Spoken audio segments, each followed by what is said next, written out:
Greg O'Shea, thank you for joining me on the Mindful podcast. Thanks for having me on, and congratulations with your new venture. You're flying it.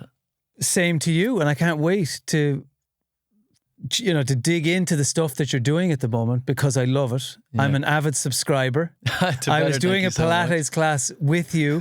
I feel like I've seen you. Yeah, I appreciate that. How'd you get on? I love it. You're a great teacher. You're only buttering me up now. No, you really are. I appreciate that. Yeah. Thank you. Yeah, I've been doing it for 4 years now. Every week for 4 years. So you'd hope after a while I get more comfortable with it, you know? Like you're doing radio for 20 years. You're comfortable in front of the mic. Yeah, but that really comes across your experience, and obviously you've been presenting, and there's many strings to your bow, which we're going to get into. Yeah. But yeah, thank you for your classes on the Bettr app. Thank you so much.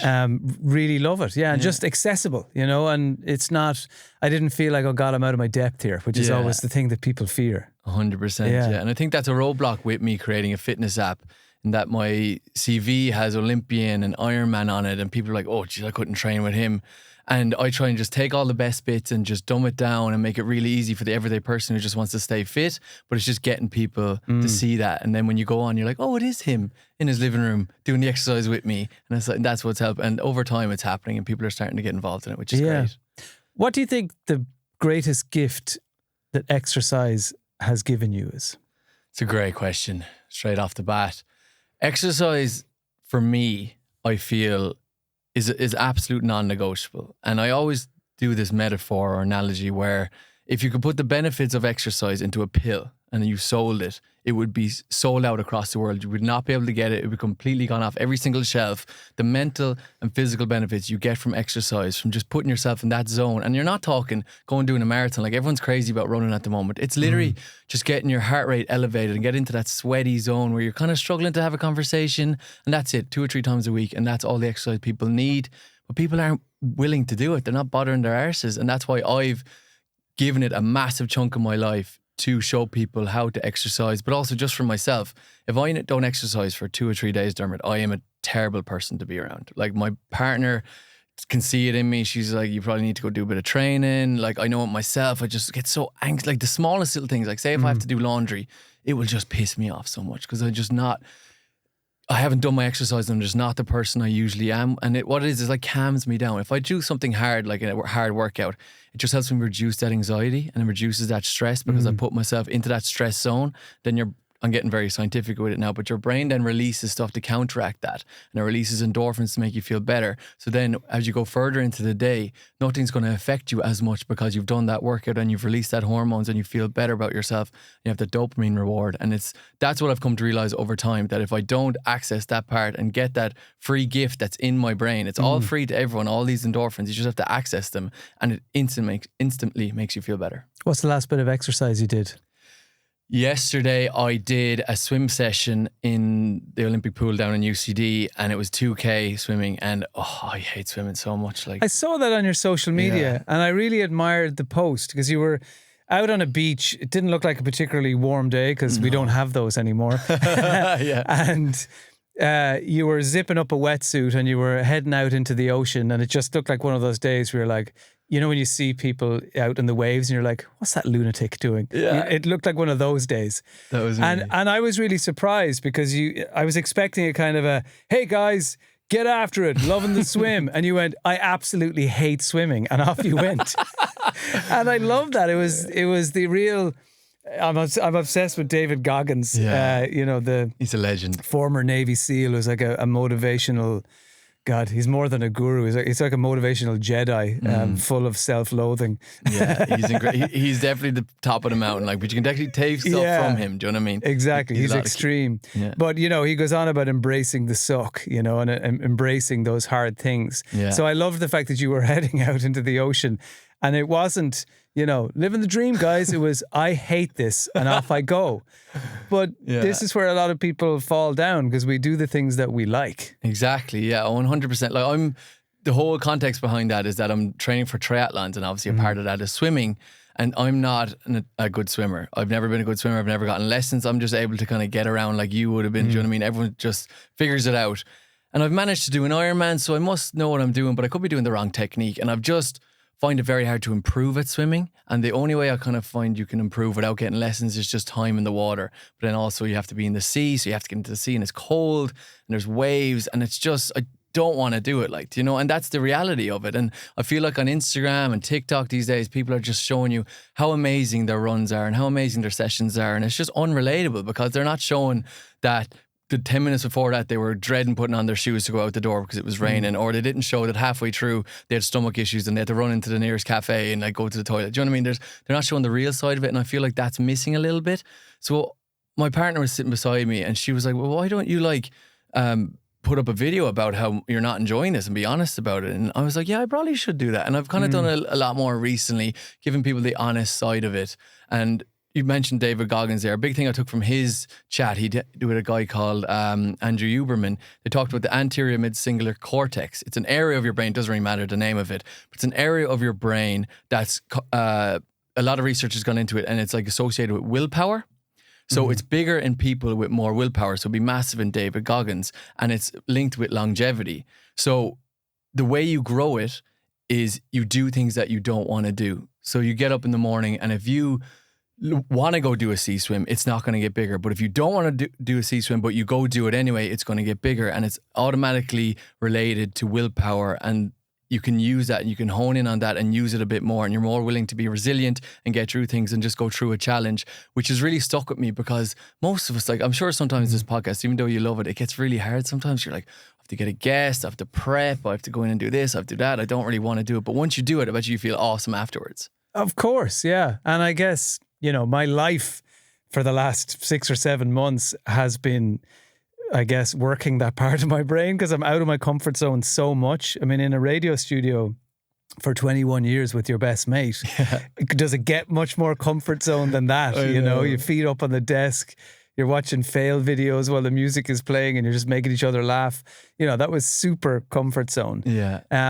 And ever since then, when, you know, if you're trying to, suddenly you're self-employed, you're learning, you know, because you're low on resources, so you have to do everything yourself. And of course, you're constantly out of that comfort zone. And, you know, by its very nature, it's an uncomfortable place to be. And you have days where you're like, what am I doing this for? And just like you on the beach, I'm sure you were like, what in God's name am I about to jump into these waves for? I was the only person on the beach, like, you know, I know it's crazy. And the session went really poorly as well. So not that I didn't even get the dopamine reward after it. I came out and I was like, that was terrible. I didn't hit the times I wanted to hit. This is really bad for my preparation. But you know what? The next day, I went back to the same beach and did the exact same session, and I got the numbers the next day. So I just got over myself and was like, this has to be done if I want to get to where I want to get to. And at the end of the day, it comes down to just being more disciplined and just being like, if you say you're going to do this yourself, you have to keep the promise to yourself. Because if you let it slip and you're like, I'll be grand, I'll do it tomorrow, you're breaking a promise with yourself. And then the way I see it, if I let that slip to myself, no one knows about this. If I let a session slip, or if I don't do as many reps as I said I was going to do, like yesterday, basically in the pool, I said to myself I was going to do 1900 meters, and I got to about 1200. And I was in the pool, no one knows. And I was going like, I could just stop now. Like, you know, it doesn't really matter. Like, this is fine. And I just I knew myself. I was like, if I stop now and don't finish what I said I was going to do, I know in myself that I gave up. And when it becomes, push comes to shove in the race, when I'm doing this challenge, I'll know that I gave up in the pool when I was training. So what's going to stop me from giving up now? And I just have to prove to myself that I keep promises with myself. If I say I'm going to do something, I do it. And that's how I feel people should be a bit more harsh on themselves. Like in the morning, if you're going to press that snooze alarm, but you said you were going to get up, you just straight away, the first thing in the morning, broke a promise with yourself. And it's just, I think it's just going to be exacerbated and completely be an avalanche effect and just spill like slow poison into the rest of your life. I can sense all our listeners going, oh my God, I'm a terrible person. I snoozed the alarm 5 times. Well, it's only if you... 5 snoozes is good for me. Yeah, but if you promise yourself you'd only snooze it 3 times, then keep that promise with yourself. Yeah. Do you know what I mean? Can we talk about discipline? There's a great quote that I very rarely do this because it sounds very Instagram, but I came across a quote that resonated with me so much that I printed it off and I stuck it to the wall. So it's the first thing that I see when I woke up. Hit me with it. And it's from Venus Williams, and the tennis player. Discipline is freedom. Love it. And when she was talking about that, she meant it in the case of by applying yourself and being disciplined, you get to reach your dreams And that creates the freedom. You're free to do whatever you want. So if I want to be an Olympian like you, and I have the talent, and I apply the discipline, I will get the freedom of enjoying that dream. 100%. I think there's another element to it, in that if you're not disciplined, your mind flip-flops constantly from wanting to do something, feeling the surge of motivation, not following through on the early stages, quitting, giving out to yourself, letting yourself down, breaking those promises to yourself that you mentioned. Yeah. So you create all this mental clutter, these little civil wars that go on in your mind. And for me, discipline is freedom from that. Yeah. You know, routine offers you that. You know, it's one of the things I've noticed, that when I stopped having a regular job to go to, suddenly my day was full of way more micro decisions. Yeah. What do I need to be doing now? What should I be focusing my time on? You know, You're preaching to the choir. I know exactly what you mean. And but I think sometimes people see discipline as hardship, and that it's the opposite of freedom, that you're chained to something, you know. And I have a Leaving Cert student in the house at the moment, and I'm the last thing he wants to hear is motivational speeches from his old man. Yeah. But I wish he could tune into some of that and see the freedom. Discipline offers you freedom from the arguments with yourself in the head, because you're just going to get up and do it. exactly. You know, you're going to apply yourself. And it's then, as Venus Williams says, it's freedom to enjoy the fruits of your dreams and your goals. How do you sit with discipline in general, and what aspects of it do you struggle with? I completely agree with you 100% that discipline equals freedom. It's one of my favorite quotes as well. I love that you said it. And there's so many successful people that talk about it. One that comes to mind is a guy called Eliud Kipchoge. He is the only person to ever go sub 2 hours in a marathon. And he talks about discipline equals freedom, because if you don't have discipline, you become a slave to your emotions. You become a slave to society. You become a slave to, what are your friends doing? You want to get involved in that. You're becoming a slave to everyone else. And it's external factors that are creating your world, rather than discipline being like, no matter how you feel, this is what I do. This is what I get up and this is what I do. No matter if I feel good, no matter if I feel bad, this is what I have to do for myself. And then in turn, you get return on your investment, that you have then the freedom in the future. You're doing it for your future self, that I've done my job now, I've done my workout, that I now have freedom in the evening, 2 hours to myself to do what I want to do. But I can feel good in those 2 hours rather than feeling guilty because you were disciplined earlier in the day and you did your work. And me personally, I don't even think about motivation. I don't even try and rely on it in any way, shape or form. 7 days a week, I'd say I wake up maybe once or twice feeling motivated, ready to go. It's just not a thing. It's just... But that might be hard for people to understand with you, because you're seen as kind of, come on guys, let's do it. And we like to imagine that you're backflipping out of under the duvet, you know, out onto the floor, dinner. Come on, Day, let's go. Let's get after it. Not at all. Honestly, those videos you see on my Instagram of me talking to the camera after a workout, there's been some times where my alarm will go off at 6 o'clock. I'm doing a 7 a.m. live workout on my app. I flick it on at 7 a.m. and there's one person on. And I'm just I have to now give a full class for 30 minutes for one person that it could be in America or could be anywhere in the world.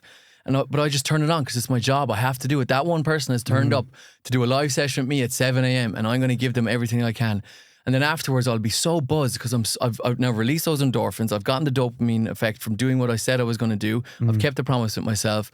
And then I'm just you're trying to show people, and it's just oozing out of me. I'm you need to listen because I've figured it out. This is what you need to be doing. You need to stay disciplined and keep that promise with yourself, because then you get this feeling afterwards. And that's why it oozes out of me sometimes, and people see this happy-go-lucky, motivated Greg. But that's because it's just at the end of a workout. I feel like I'm on cloud 9. Do you know what I mean? Yeah. But before that, I'm literally at the camera being okay, I have to go now. I really don't want to do this. I'm looking at my shoes. I'm geez, I have to put these on and just put it on. Who is that person in our heads? Yeah. Who is that? Because when we're going through it, it seems like that is without doubt the real us. That's the voice of reality. I don't want to do this. It sucks. Yeah, exactly. But I think that's... where is the amazing person who's there at the end of the workout high-fiving? Yeah. Why is that person so hard to find? I know, yeah. But I suppose what I've kind of come to realise, I battle with this so much as well. I think that's just life. That's just the game we're in, and it all can't be that amazing, beautiful feeling, or it wouldn't be an amazing, beautiful feeling. It would just be the feeling. Do you know what I mean? That would be the way we all are all of the time. And it would get boring. Like you have to feel crap and feel grumpy and feel cranky in order to go later in the day. I feel awesome now. I feel so much better than I felt earlier. And that's discrepancy there. Do you know what I mean? It's like light and shade, isn't it? Yeah, you have to have both. And that's why it comes down to, if you have a job to do, that's it. No matter how, if you feel good, if you feel bad, it doesn't matter. You have to get up and do it because it's part of your life, it's part of your job. And the way I keep a promise with myself is, if I have it written in my schedule, if it's down in the schedule, it's happening. It's like someone else has told me to do it. It's like I have a boss and it's there in the schedule, it's written out, and I'm like, oh no, I have to go do this. And it's literally like someone's telling me I have to do something, because I know once I do this, it will lead down the line to another gig, or lead to another job, it'll lead to a couple more subscribers, it will lead to money down the line where I can take care of myself, take care of my family, yada, yada, yada. Do you know what I mean? It's all a stepping stone in the right direction. But people just get stuck at that first stone. They're like, oh, this is too hard, I'm just going to give up and sit in the couch. And then they just feel crap for the rest of the day. Well, I think people can feel overwhelmed. Yeah. You know, whether it's about fitness, changing their, you know, the feeling they have in their body, about their body, if they want to lose weight, if they want to put on muscle, whatever it is. Sometimes it can seem overwhelming because you're thinking there's so many stages that I have to go through between how I'm feeling now on the couch with the Doritos in my hand and how I want to be like Greg when I see him in the videos, you know. And sometimes it's not that people are, maybe it is fear, but a lot of the time, whether it's that or your job or changing a relationship, it can seem like there's so many stages between you and your goal that it's overwhelming, and you just kind of freeze. And you ultimately put another Dorito in your mouth. You know? Yeah, because it's the easy option. It's the easy option. And because it's scary. Like you do, say if you put it in like the mountain analogy, you're looking up and you're like, I want to get to the top of the mountain, but it's just so far away. I'm just too tired. It's too scary. Maybe it's not for me. What I think is like, okay, you're aware that the mountain is there. That's the job. That's the career. That's the whatever it is. Everyone has their own goals. And then it's going to stay there. It's a mountain. It's not moving anywhere. Now look down, look ahead of you, look at your first step. What's the first thing you can do for yourself right now that's going to get you up that mountain? So say if you want a new career, all right? Your first step might be looking at jobs.ie. What job do I want? Okay, let's see what one's available.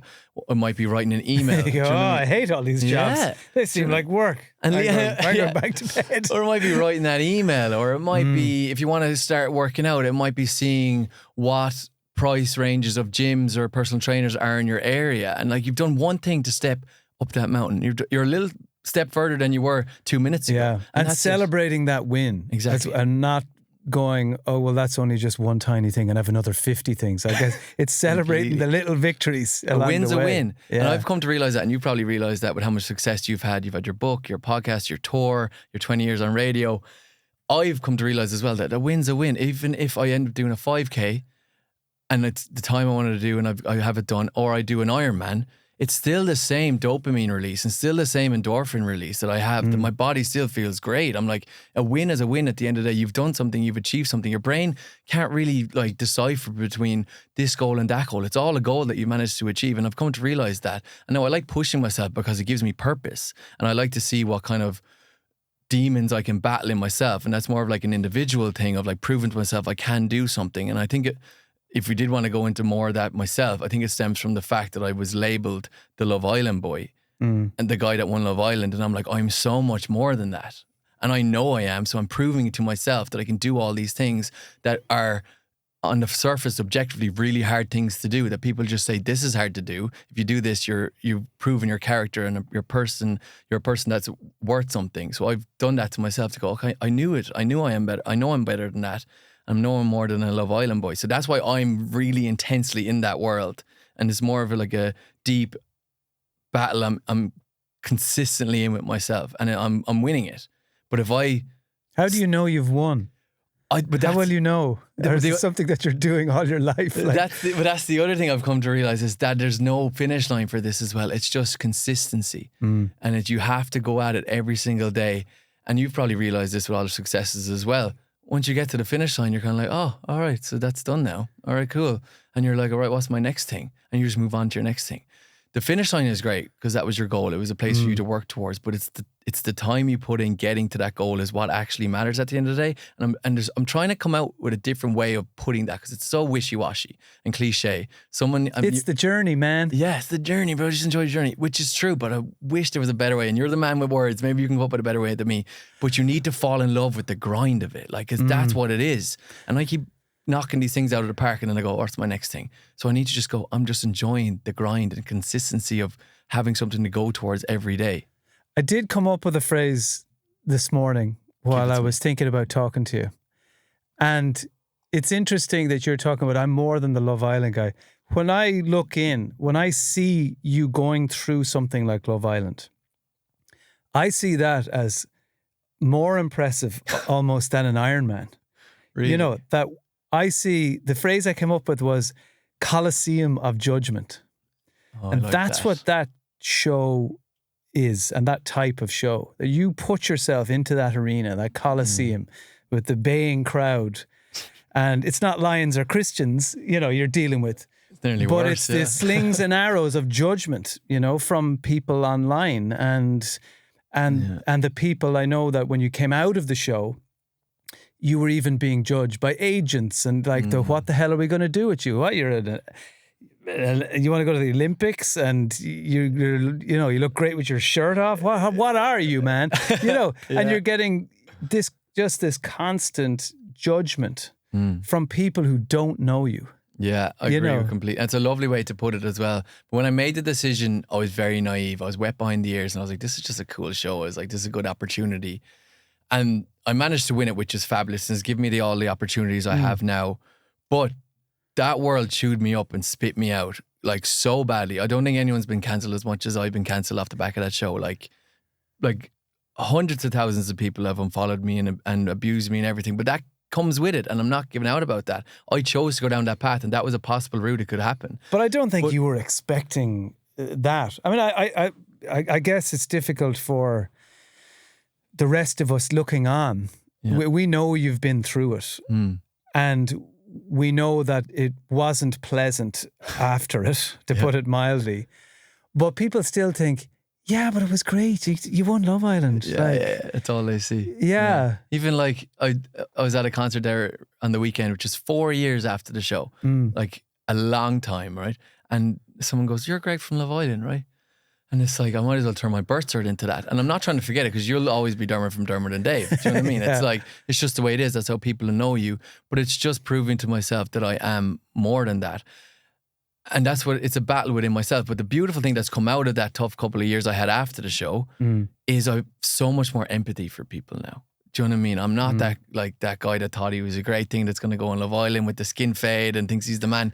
Now I'm like, okay, like mental health and anxiety is like a proper issue here. And like if someone tells me that they're struggling mentally now, I will like have so much more empathy for them and give them so much more of my time and understand what they're going through. And I've like lads coming up to me that are still macho lads and they know my story and they'll tell me their story. And I'll have so much more time for them than I would have had if I didn't go through all that. So there's beauty comes out of these things as well, you know? But when you're in them, you're not going, oh, well, wouldn't it be great when the beauty and growth comes from this incident that, you know? I'm conscious that you've talked about this stuff, and the purpose of today is not to go back in there because I know you feel like you've filled that space before. Yeah. But just to, will you allow me to badly paraphrase what you went through, or else you can sum it up in a nutshell? I'm conscious there are people listening to this who still don't understand or aren't aware of what you went through after Love Island. Yeah. So after you left the show, you had a relationship with a girl called Amber on the show, and then that ended with difficulty, let's say, after the season. And this is where a lot of people's judgment in this Coliseum came from. Yeah. And you found yourself, for that and other reasons, dealing with the turbulence of coming through an experience like Love Island. Yeah. With so many eyes on you. You found yourself in a very low place. Yeah, well, kind of a bit more to that. So it was the show, and I won the show with a girl, which is the object of the show. But she had her goals in life, I had my goals in life, and instantly I knew it wasn't going to work out after the show. I was like, I'm going home. I want to go to the Olympics. And I did that. I stuck to my guns. It was never an option. Like, this is what I'm going to do. But the craziness in hindsight of that is that Ireland still weren't qualified for the Olympics and I still hadn't made the team. So these two massive things had to happen for me to attain this goal. But I decided to turn my back on the golden ticket, on the easy route, and come back and take it below minimum wage and try and go to the Olympics. That these two massive things had to happen. Thank God it happened. We went to the Olympics and I made the team, and then I retired. So now I'm after turning my back on the Love Island route, and now I'm finished the thing I came back to do. And I was just stuck in this middle between two planks, and I was like, okay, where do I go now? So who am I? I'm not the Love Island boy, and I'm no longer the rugby player, and this whole world hates me for not going the route I should have gone. And I'm like, and I just got so lost. It was just a spiral. And I did what I needed to do to get myself out of that, surrounded myself with the right people, and I'm in such a better spot now because of it. You mentioned pillars. Yeah. I love that. The pillars that you went, okay, you had a bit of a David Goggins self-talk moment, I guess, where words like discipline and these things started to come into it. That's what I didn't want to bring up that whole time for you again, because I know as I said, you've talked about it a lot, you've lived it, and you don't want to be stuck there. I find if you keep talking about these periods in your life, it's very helpful at times, but other times you're like, no, I've moved on from that now. I've closed that chapter. Yeah. But at the time you spoke about the pillars, and for me, when I heard you talk, I was like, holy shit, that's the growth. This is the discipline kicking in. This is the self-awareness kicking in. This is the growth. I can see it happening in this guy on the couch on the Late Late Show. This is right here. Yeah, and the pillars you mentioned were family first and foremost. Your friends. Yeah, I was like one pillar, family and friends. Yeah. There was your goals, wasn't it? Your exercise dreams and fitness was the other pillar. Yeah, and the third one was presenting. Yeah. And it was kind of like the realization that no one's going to do it for me. Like I kind of was like a boy. I was like a childish boy in the sense that before this, and like anytime I put in effort, I'd get an automatic return with the team or with school. If you put in effort, you get an automatic instant return. And I got to that stage where I was like putting in work and I cared, but like it wasn't coming back. And I was like, why doesn't the world want to give me a return on my investment anymore? And it was like a real like growing up into my manhood, in the sense that I also became like hyper aware that like your parents aren't there for you once you turn into an adult. Like it just becomes like okay, you're in this world and you got to do it by yourself. And this is going to sound so like obvious to people, but for me, it was like a smack in the face realization. Like, okay, this game of life is happening right now, and I've hundreds of thousands of people looking at me. I can go down this dark road that I'm starting to spiral down, or I can just pull up my socks and get my crap together. And it was Where did that voice come from then? Do you think it was an amalgamation of coaches that you've had as an Olympian or as a rugby player? Was it teachers? Was it your parents? Well, where do you think that came from? See, I don't think it came from anyone specifically. I think it came from... I was like looking at myself and I was like, I'm not a loser. Like I was like, I know I'm not a loser. I have this like stack of evidence behind me. Like I have a law degree. I've done a lot of the FE1s. I'm an Olympian. Like I've done these things. Like I have good friends around me, which means I must be a decent person if I have people that are willing to stick around for a couple of decades. I'm like, what is the story? Like I'm like, and I was like, I looked at the evidence behind me of what I've managed to do in my life, and I'm like, no, I'm not a loser. I can do something here about this. And it was like a snap realization. Now, this is a lot more emotional than I'm making it out to be. It was a very like cathartic moment, like, you know. And I was just got out the piece of paper and I was like, okay, what do you care about, Craig? What in this world do you care about? Get rid of all the fluff, all this Instagram BS, all this Love Island BS. What do you care about? Family and friends, obviously, first and foremost. Everyone gets that.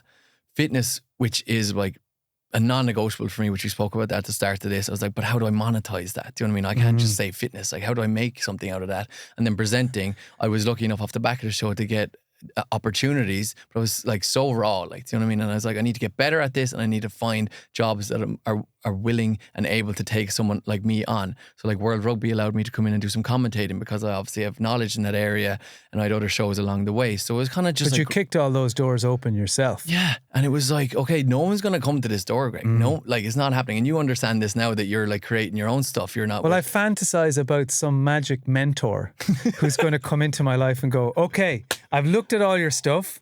This is what we need to do. Here's your schedule for the week.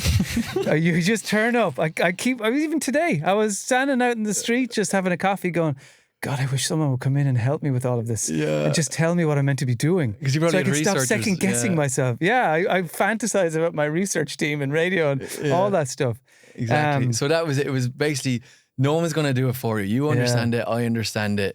And it's like, if you sit in this room and wait for something to happen, nothing's going to happen for you. So you have to write that email, make that call, send that text, and like swallow your pride for a little bit. Do you know what I mean? Ask for the help and ask for the opportunity. And I'm still doing it to this day. Like, and it's still anxiety provoking, but I've tried the other way and it doesn't work. Of sitting around doing nothing, expecting stuff to happen for you. Now I'm doing this way and stuff happens. Maybe only 1 in 10 goes, but it still happens. I ran with a guy a little while back and we got chatting, and through the run, we're doing a trail run, and he said, quite frankly, I do this because running saved my life. And I was like, what? And he goes, oh yeah, I was really, really depressed. Wow. I was thinking about taking my own life. Somebody suggested that I just come out with them for a run one day, and then I turned up the next day and the next day and the next day, and I do this 4 or 5 times a week, and I will never let go of it because it saved my life. Wow. Can you relate to that? How exercise, fitness can reshape your life and how you view your life? Definitely. I think if someone's struggling, especially if males come to me for advice, I'll ask them straight away. I was like, what are you doing for exercise? Like, what's your weekly routine for exercise? It doesn't have to be something crazy like I'm doing it. Like, what do you do to get that physical stimulus? And I think running is the most accessible.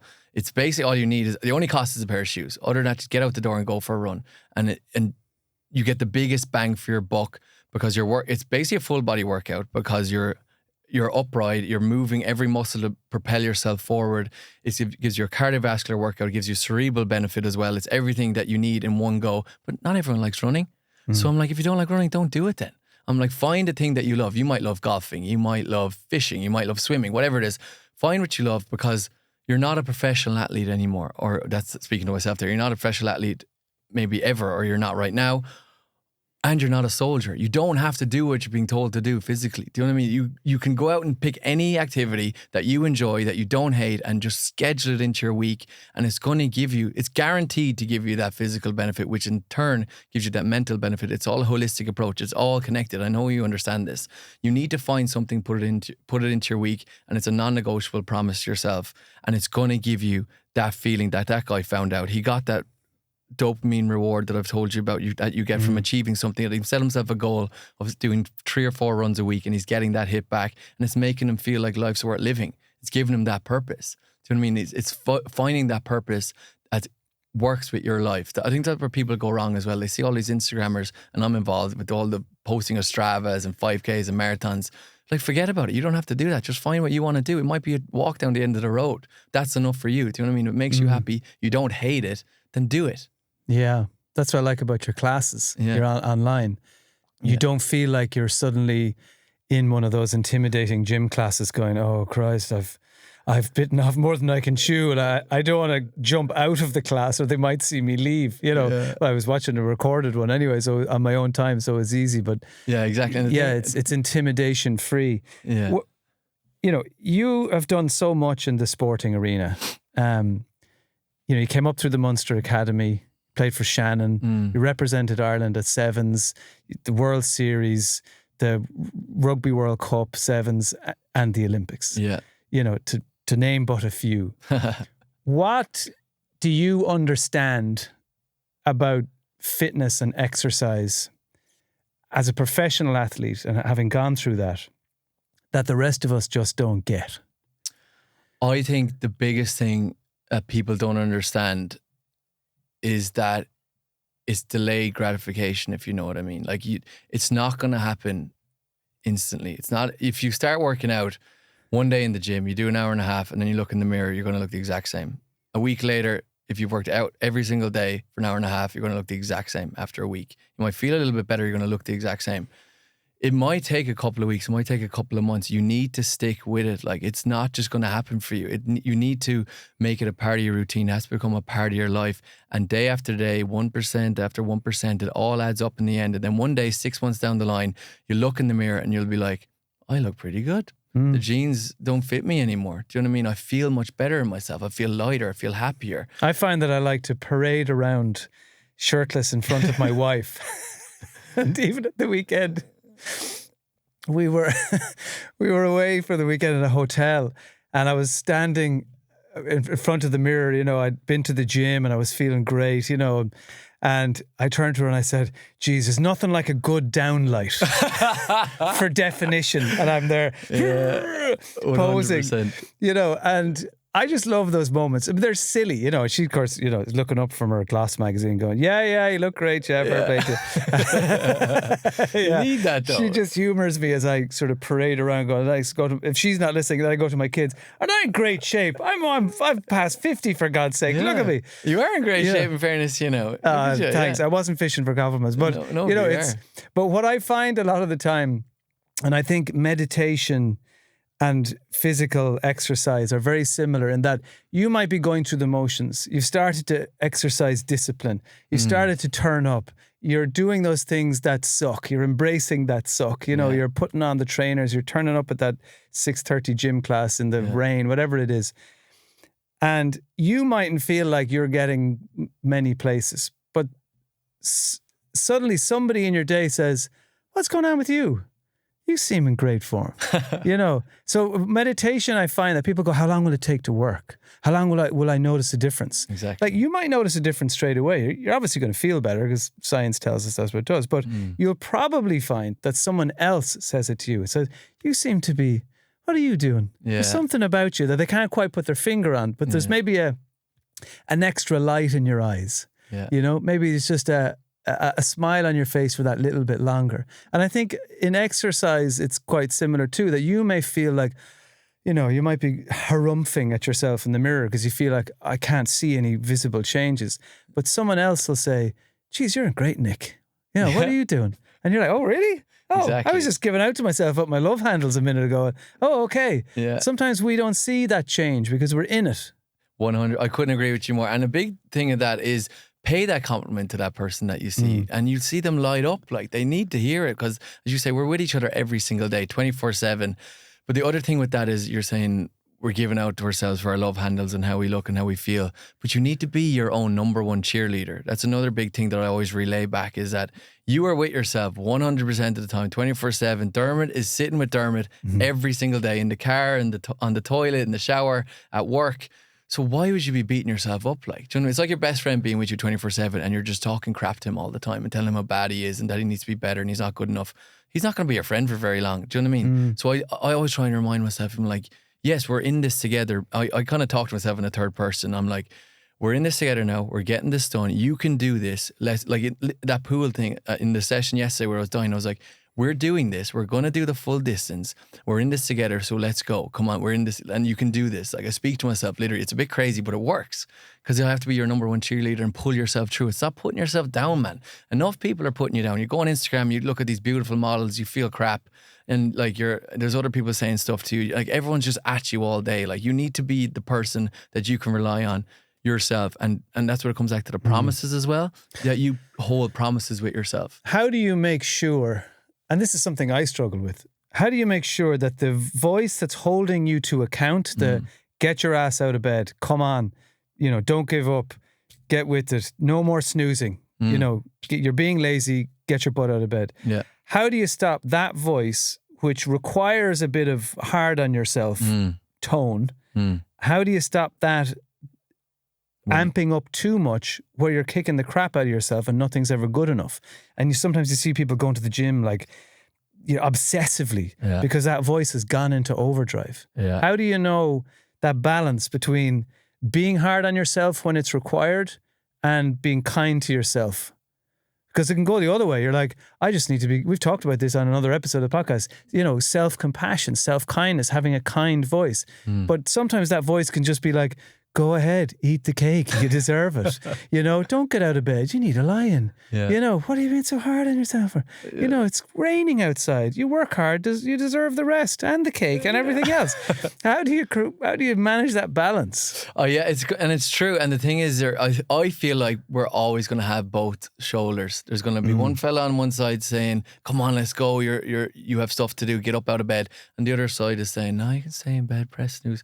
And it's always going to be them talking to each other, and they're always battling, and you're in the middle working on both of them. What I do for myself to know that I have balance and that I can work really hard for a couple of days and then take some time off is I always have something in the calendar to look forward to. I can't remember who I stole this from, but I heard it on a podcast somewhere, and they were like, always have something to look forward to. It might have been Kobe Bryant. And it book something in the calendar. It might be 2 weeks away, might be a month away, might be 6 months away, but you will know, okay, that's coming, and I know that I can relax when I get there. And you could have one thing every week that you just like get to Saturday and you can watch your documentary and have a takeaway. Do you know what I mean? But for Monday to Friday, you're going to stay with it now. We're going to get this done, me and you together, and that's you talking to yourself. I like that your treat to yourself is watching a documentary. Yeah, or whatever. People are like, no, I was thinking of 9 pints, actually. Come on, Greg. Yeah, the documentary on boat building in Sweden, it's there for you. Just finish this Ironman. Yeah, well, like sports documentaries is what I'm obsessed with at the moment. Yeah. Different strokes, different folks. I know what you mean, yeah. But that's kind of how I do it. I have things set in the calendar. Like, so I have a hotel stay with my missus at the end of this month. But first I have a race to do, and then I've training to do to get to that race, and I've kind of career goals I want to hit, and then I'm like, okay, and then I'm going to enjoy that weekend with my missus. Do you know what I mean? And that's kind of how I do it. That's how I justify kind of being tough on myself, being like, get up now, you've stuff to do. Well, it's huge. I talk about something called the selfish calendar, because when we're busy, we tend to put a line through the stuff just like that. Well, maybe we won't go away this weekend. I have a lot of work on. I'd love to just finish off the to-do list. Maybe we'll do it another weekend, you know. Golf is a massive one for me. You know, that's just so many positive things for me. But if I'm getting busy, the line goes through the golf. I'll catch you next Wednesday afternoon. You know, it's those things, those rewards are sometimes the things we boot out of the diary because we're obsessed with the busy and getting the stuff done. Particularly if you're someone who either has a couple of jobs or a few different passions, or maybe you're self-employed. There's even more pressure on yourself to fill that time. And I find busyness is like water. It'll flow into those spaces unless you strict with yourself. Unless you ring fence them, unless you put the sandbags down around the chat with the best friend, or the going to the cinema with your sister, or, you know, going away for a night with your lover to a hotel. That's the shit that matters. When you're on the deathbed, you're not going, I really wish I'd got some more emails. There's LinkedIn messages that are still unopened. As you leave this world, you know, you're thinking, why the fuck didn't I spend more time with my wife?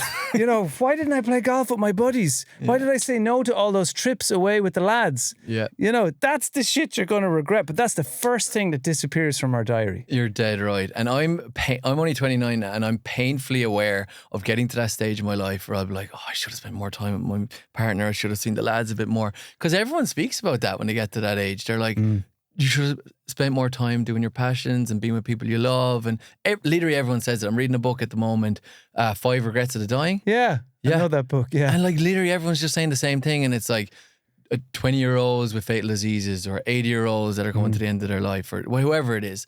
And they all have the same, that they wish to spend more time on their passions and with their loved ones. It's literally the same thing every time. And you probably agree with that, with all the... But actually, it's interesting you bring that up, because one of them was, and I'm thinking of the Love Island frame. You know, I wish I hadn't listened to what other people thought about me, or I'm badly paraphrasing, but I wish I had not done what other people expected me to do.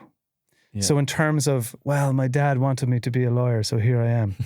You know, the people who watched Love Island expected me to finish that show, high five myself in the mirror and say, aren't I great? And spend the next 10 years turning up at nightclubs or whatever wonderful bonuses that kind of life offers. Completely. You said, no, I'm going to be an Olympian. Which sounds like a joke because it's so aspirational.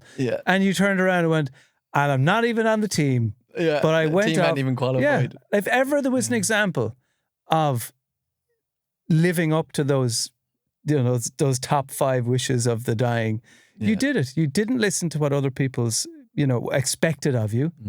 You went off, you followed your passion to the point where you represented your country and you went to the Olympics. I mean, that is storybook stuff. I know. Thank God. Like, thinking back now is actually a bit nuts that I literally said that out loud to the British and Irish public. Like, I was like, this is what I'm going to do. And it was crazy, but I was just so like in the mindset that if I don't give this my all for my passion, I will regret not having tried to become an Olympian. But the other way around, I don't really regret sitting in London pretending to be a Love Island celebrity and having my pockets full of money, but I would have lost my friends. My teammates would have gone on without me. My family and my true friends would have been like, that's not really you, you're faking it. And I know that they would have thought that. And it was like never a question. I was like, I know what I want to put all my energy into. Like, and the other thing, I have fallen foul of that whole thing of that I have to do what society expects of me. I came home after Love Island, and even though I was doing that whole thing of following my passion for the Olympics, I still went and did the FE1 exams because I felt like that's what you have to do. What are they? The FE1 exams are the professional law exams in Ireland to become a solicitor. Okay. So I got my degree, went to Love Island, came back, and I was like, well, I still have to do my exams because that's what society tells me I have to do. So I was sitting in my apartment, even though I was like this, like, 15 Minutes of Fame Love Island guy, doing my law exams because I felt like I had to do them, and I did the majority of them. And then one day I just had an epiphany being like, I hate this. This is so bad. I really don't enjoy it. I'm miserable. I've proven I can do it. I've proven to myself I passed the exams, but I don't want to do it. And I just was like, I stopped. I was like, why am I doing this? I'm not. Is there anyone who has studied for law exams and hasn't gone, oh, wait a minute, I hate this? I know somebody, how many people go, okay, 1976, Mackenzie versus O'Riordan. Oh, let's get stuck in. I know, some people love it, but I was just like, I was doing it because society said I had to have a degree and have my exams done. And I fell foul of that as well. Yeah. But it's obviously, we're saying this now, and we're very lucky that we've taken opportunities and we've made money to follow our passions. But some people just get caught, I think, that they have to go straight into a job after school. Do you know what I mean? So I think a way to get out of that and get into your passions is start your side hustle in the evenings. Do you know what I mean? Or in the early mornings. Like, you have an hour before you go to work. You have an hour before you go to bed. Rather than watching TV or flicking on Instagram or doing whatever it is that you do, that you know you have time that you could put into something else, just start your side hustle that you're passionate about. And it won't feel like work because you enjoy it. You're doing something for yourself. And when it starts to get to the point where it's making enough money that you can then send that email of resignation into the job that you don't like and just put all your chips into that basket. That's the way to start making it happen for yourself. And it doesn't have to be that grand gesture. You don't have to stand up on the desk and work and go, and screw you. Exactly, yeah. Because you may need them in the future. Exactly. You don't have to blow up your life. I love that. And I guess it ties into that discipline again. It's like, stop moaning about stuff. If you want to change, you have to change something. Yeah.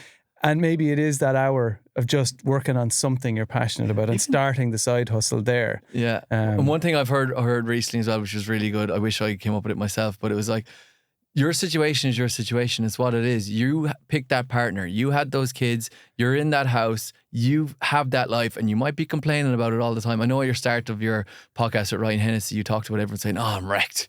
Yeah. Just answer Irish people say, I'm grand or I'm wrecked. And it's like, okay, that's great, but that's your situation that you're in. It's like, do you hate your kids? No, you love them. Do you hate your partner? No, you love them. So like, that's what you have to deal with now. That's your hand. It's like playing poker. That's your hand now. So play with the hand. Stop complaining about it because no one's going to change it for you. So you might as well bring a positive attitude towards it and try and do something about it. Do you know what I mean? So that's what I did with myself. I gave myself a poor hand with making below minimum wage to try and become an Olympian. And I was still like leaning on my parents, and I was like, I'm supposed to be this person that everyone thinks is so successful with loads of money, but I actually don't have lots of money, but I want to do my passion. And I was like, great, okay, just figure it out. Do you know what I mean? This is your hand now. You got to go do something with it. Stop complaining. And I think a lot of people fall into that trap that you mentioned in the Ryan Hennessy podcast of just complaining about how wrecked they are. But just that doesn't solve anything though. Do you know what I mean? Would you agree? Yeah, but I know people know that they're not going to solve anything by saying that they're wrecked to everyone they meet. It's just how they feel. But I think the danger of that is that we get used to that frequency. It's like playing a certain chord on the guitar. It's our go-to chord of busy and wrecked. And this is what I just do now. I feel it, I say it. And then if somebody's really optimistic and it jars with me, then I'm going to seek out more people who are comfortable with that frequency of busy and wrecked. And I just spend all my time with them, online or in person, and we share how busy and wrecked we are, until we all just feel terrible. I'm conscious I have you for just another few minutes. I want to fire some fitnessy questions at you. Go for it. I'm happy with my body. I just have a little bit more weight around my belly area. my waist than I would like. What would you recommend for people who feel that? Very common. And the big thing is diet. And I'm going to give you more of a detailed diet in the short answer. It's not. The answer is not sit-ups. No, it's not. If I could put a number on it roughly from my experience, it's about 70% diet, 30% exercise. You can get in better shape in the kitchen just by itself without having exercise in there. Now, I highly recommend having exercise in there because it comes to calories in to calories out, right? It's a very simple equation. All these like keto diets or whatever they are, throw it out the window. Unless you have some sort of like nutritional defect, you just have a balanced diet and know what calories you're putting into your body. So if you're consuming 3,000 calories in a day, but you're only burning 1,000 by sitting at your desk all day, typing away, doing your work, you're obviously going to put on fat because it's just a simple equation. So you need to change what you're eating. And maybe it's having, I don't want to throw the word salad out there, but maybe it's eating less. Maybe you enjoy what you're eating, but eating less of it. Like, why do you have to fill up the bowl so much? Why do you have to fill up the plate so much? Why do you have to eat so much of what you're having? Because it's delicious, Greg. That's why. then you're just going to stay the way you are. And that's 100%. Maybe you're happy with the way you are. But if you do want to lose weight, you need to get into a calorie deficit. And if you don't want to exercise, it's going to happen in the kitchen. So you need to eat smaller portions. And if you can, the way I split up a plate is a quarter meat or a quarter protein. It doesn't have to be meat. A quarter carbs, so it could be brown rice, could be potatoes, could be chips, could be whatever you want to be, noodles, and then a half veg or something leafy, green. So you're chasing the rainbow is what you're doing. Looking for as many colours as you can possibly can, like peppers, onions, lettuce, whatever it is, whatever you want in there, broccoli, carrots. The half veg is something that we don't really do. No one does that. Do you know what I mean? And it fills because you up. It's more like how many forms of beige can I fit on the plate? Exactly. And it fills you up. That much would fill you up. And then you've satiated yourself and you're good to go and you haven't eaten as many calories. And then imagine on top of getting control of your diet and your portion size that you decide to go for a walk in the evening instead of sitting down scrolling on Instagram. You're burning calories straight away again. And it's that simple equation, calories in versus calories out. And then if you really want to attack that midriff, the only way to get rid of fat is an overall body exercise of increasing your heart rate. You're not going to do it by, say if you fat arms and you start doing bicep curls, that's not going to change anything. You're just going to get muscles, but it's going to be underneath the fat.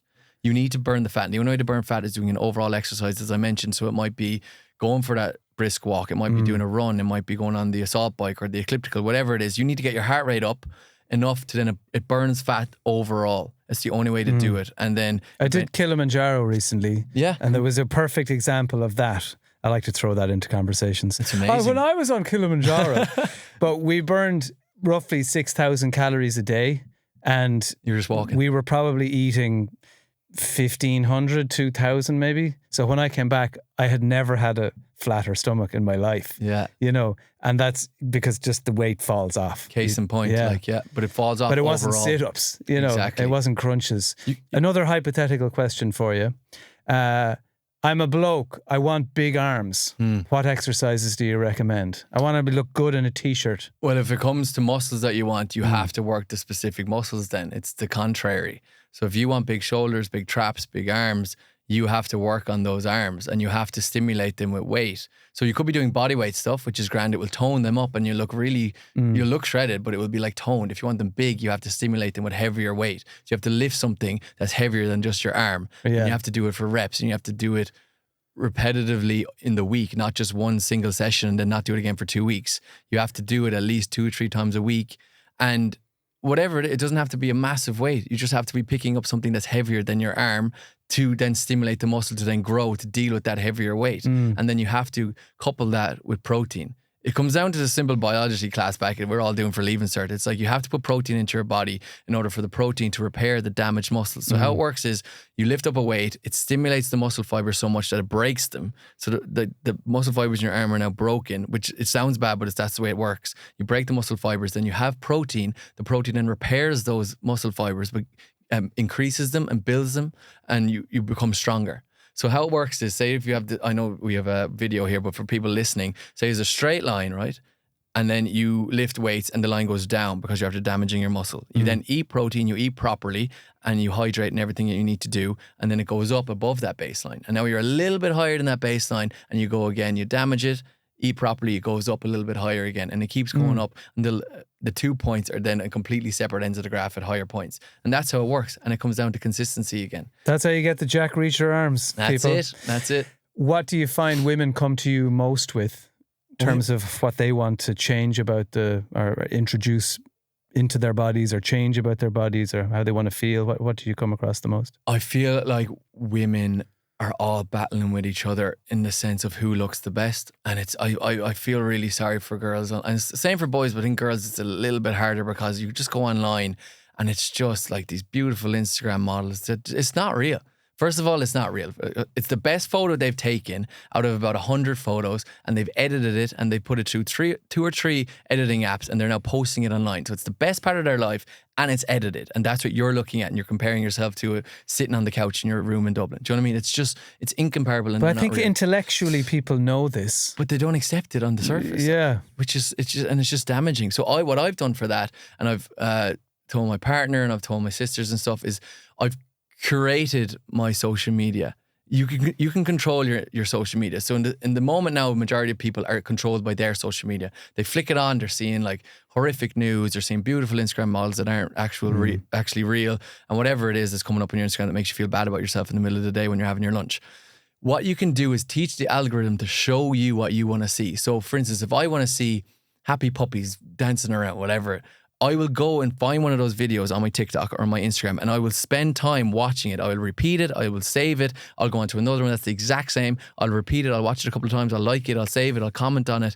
And my algorithm then goes, because I'm now controlling the algorithm on my phone, and it will go, Greg really likes these videos about puppies. Let's show him more of these puppies. And it's just going, every time I go on. So funny enough, it's not puppies. What I look up is motivational videos. So a lot of David Goggins and things like that, and Kobe Bryant and different things like that. A lot of running and just like a lot of lifestyle. So like a lot of travel pics from, and that's what comes up on my Instagram all the time. And that's all I see all the time. So every time I go on, I feel good about myself. I'm like, wow, I'm like motivated to go again now. And the same with my TikTok. So first thing I would recommend is just curate your social media and take control of it. Spend time on the video that you know is going to make you feel good, and the algorithm will then spit out more at you like that. And that's the first thing I say to well, a lot of that is tied into self-awareness. It's you know, sometimes we can scroll through our phone, we go, oh yeah, this video makes me feel kind of sick. I'll turn off Instagram, and then you move on. You go, I'll put down my phone. What was I doing again? Oh yeah, I was putting on the porridge.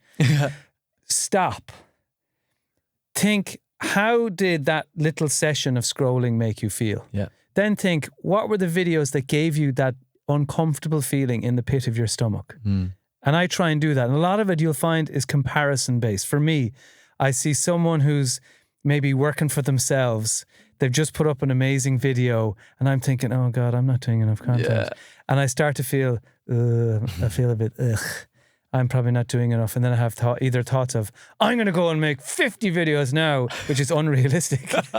Or I think, God, maybe I'm not cut out for this. Maybe I'm too old. Maybe I don't have the energy. All these thoughts go through your head in a nanosecond. Yeah. So I really try to actively catch myself and go, how did that video make you feel?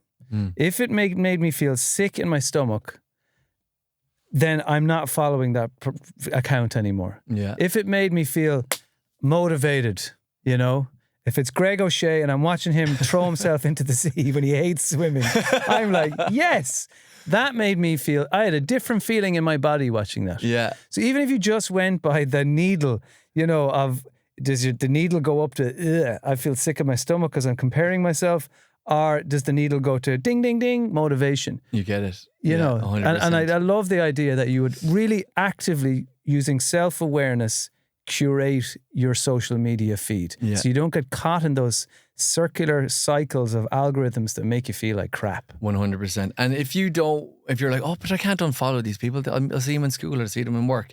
There's a beautiful button called mute there, and you won't see their content. They won't know you unfollowed them. Oh, sorry, they won't know that you muted them, but it will act as if you've unfollowed them on your own page. You won't see any of their content, but you still follow them on Surface. It's a beautiful little button that I use lots of times. Because I'm the same as you. And one other tip as well with the social media is if I'm the exact same as you, Dermot, I'll see someone doing something amazing and I'm like, oh, I need to do more. And I'll force myself to like that photo. I'll go back and like that photo.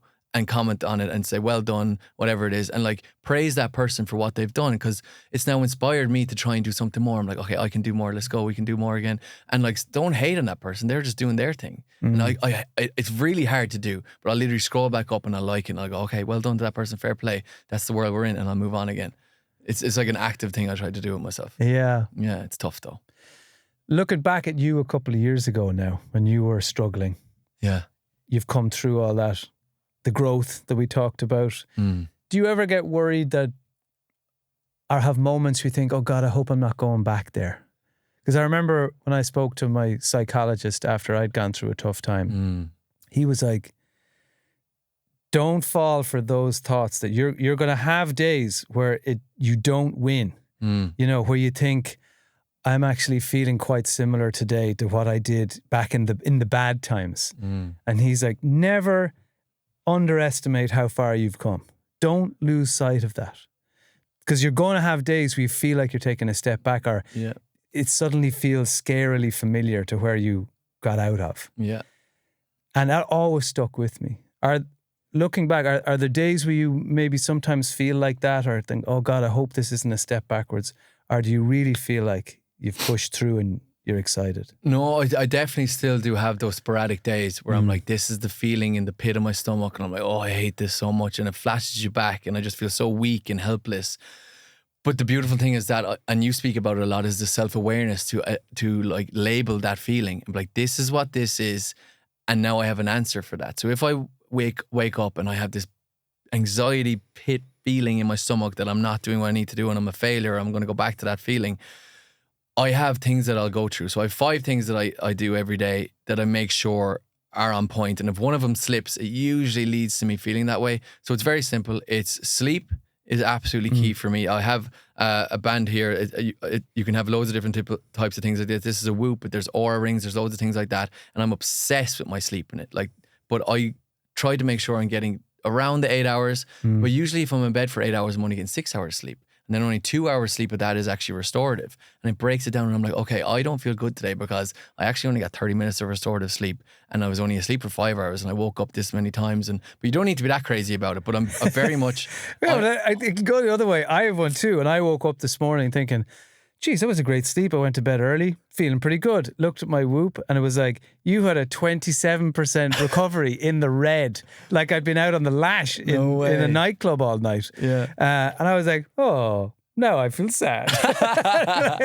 You got it. So then I have a Garmin as well. So I go, I'm going to look at my Garmin because it's nicer to me. And it goes, your body battery is 85%. I was like, yes, okay, I'll take this one. Yeah. I think we need to take those things with a pinch of salt. Take it with a pinch of salt, but it might be like you're stressed about a job or you're dehydrated or something might be, there might be external factors. But first thing is sleep, then it's hydration. Make sure I'm sipping. So I brought a bottle in here with me. It's sitting under the table. There's a diet. So make sure I'm eating properly. Stress management is the other one. So what do I do for stress management every week? My one thing that escapes me from the world that no one can get at me is I go to the sauna at least 2 times a week. And I'm sitting in there for 20 to 30 minutes. Can't bring your phone in there. It's usually quiet. No one talks to you in there. And you have to sit with yourself in there. Do you know what I mean? And also there's the external factors of the heat that releases endorphins and it also reduces cortisol. So that's just a perfect little escape for me. That's my stress management. And the 5th one is exercise. And the funny thing is the 5th one is exercise. Do you know what I mean? That out on that list. So I'll check those 5 things, and if one of those is off, it's usually why I'm starting to feel that feeling of anxiety or that it's all overwhelming and life's becoming too much. And I will prioritize fixing those 5 and making sure they're all stable. And the one other big thing that I've come to realize is that anxiety usually happens from having too many options or too many routes to take in the future and you don't know which one to take and not as much priorities. So if you wake up in the morning, Dermot, and your son is sick and needs to go to the hospital, all you care about is bringing him into the hospital. Nothing else matters to you. So like you have a priority. You're not going to be anxious then because you're like bringing him to the hospital. Or if you have a podcast to do, or I'm going in to do this podcast right now, where sometimes I feel like anxiety can be provoked if I don't know what route I'm going, if I don't have a purpose, if I don't have something to get up and work for. So I always make sure I have something to chase as well. Is that in terms of the daily to-do list or a bigger thing? So there'll be a bigger thing like that mountain I spoke about, but then I'll just leave the mountain there and I'm like, what's my first step today to try and get up that mountain? So it might be something really small. It might be sending one email. I got up this morning, and after doing my morning routine, I was like, I have to write an email today to this one person that I'm dealing with in Finland. And I sent that email, and I didn't want to do it, but I was like, this is what I have to do for my step today. And that's all I did. I didn't do anything astronomical. I didn't go win the lottery or anything. Do you know what I mean? I just did this one email, and that was it. And I was like, okay, that's my step. We all want to know what's happening in Finland.